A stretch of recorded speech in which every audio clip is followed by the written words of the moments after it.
अस्सलाम वालेकुम प्यारे दोस्तों।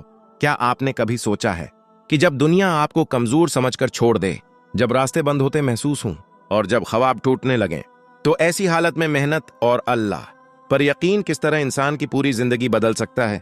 आज की कहानी एक ऐसे लड़के की है जो गर्बत, थकन और लोगों की बातों से हार सकता था, लेकिन उसने अल्लाह पर भरोसा और मेहनत का दामन कभी नहीं छोड़ा। और फिर जो हुआ उसे देखकर पूरा शहर हैरान रह गया। तो दोस्तों, वीडियो को आखिर तक जरूर देखें, क्योंकि इस कहानी का इंजाम शायद आपकी जिंदगी बदल दे। एक छोटे से गांव में अयान नाम का एक लड़का रहता था। उसका घर मिट्टी का बना हुआ था और बारिश के दिनों में छत से पानी टपकता रहता था। अयान की मां अक्सर उससे कहती थी, बेटा, अगर दिल साफ हो और मेहनत सच्ची हो तो अल्लाह अपने बंदे को कभी अकेला नहीं छोड़ता। अयान के पास न नए कपड़े थे और न ही महंगी किताबें, लेकिन उसके पास एक बहुत कीमती चीज थी, एक बड़ा ख्वाब। वो चाहता था कि एक दिन वो इतना कामयाब हो कि अपनी मां को सुकून और खुशी की जिंदगी दे सके। गांव के कुछ लोग अक्सर अयान का मजाक उड़ाते थे। वो कहते, अरे अयान, तुम जैसे गरीब लोग आखिर क्या बड़ा कर सकते हो। अयान खामोश रहता, मगर उसके दिल में एक ही आवाज गूंजती, बस मेहनत करता रह, अल्लाह सब देख रहा है। हर रात सोने से पहले वो दुआ करता, या अल्लाह मुझे हिम्मत और सब्र अता फरमा। अयान रोजाना फजर से पहले उठता था। वो मस्जिद जाकर नमाज पढ़ता, फिर सीधा अपने काम पर चला जाता। दिन भर मेहनत मजदूरी करता और रात को शदीद थकन के बावजूद पढ़ाई करता। उसकी मां अक्सर कहते, बेटा, थोड़ा आराम भी कर लिया करो।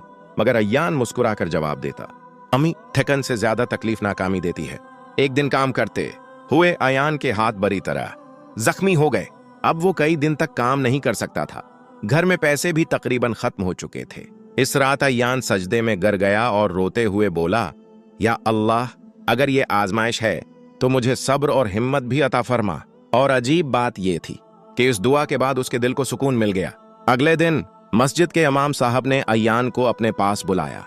उन्होंने कहा, बेटा, तुम्हारी मेहनत और सब्र देखकर अल्लाह ने तुम्हारे लिए एक रास्ता खोल दिया है। इमाम साहिब ने उसे मस्जिद की लाइब्रेरी में काम दे दिया।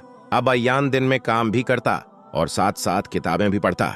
उसे ऐसा महसूस हुआ जैसे अल्लाह ने अंधेरे में रोशनी भेज दी हो। अब अयान दिन भर लाइब्रेरी में काम करता और रात को देर तक पढ़ाई करता। कभी कभी वो इतना थक जाता कि किताब पर ही सिर रखकर सो जाता, मगर फिर खुद को याद दिलाता, जो लोग आज मेरा मजाक उड़ा रहे हैं, कल वही मेरी कामयाबी पर खुश होंगे। दोस्तों, जरा एक लम्हे के लिए सोचें, अगर अयान उस वक्त हार मान लेता तो क्या होता। शायद वो भी आम लोगों की तरह बस एक मामूली सी जिंदगी गुजार रहा होता।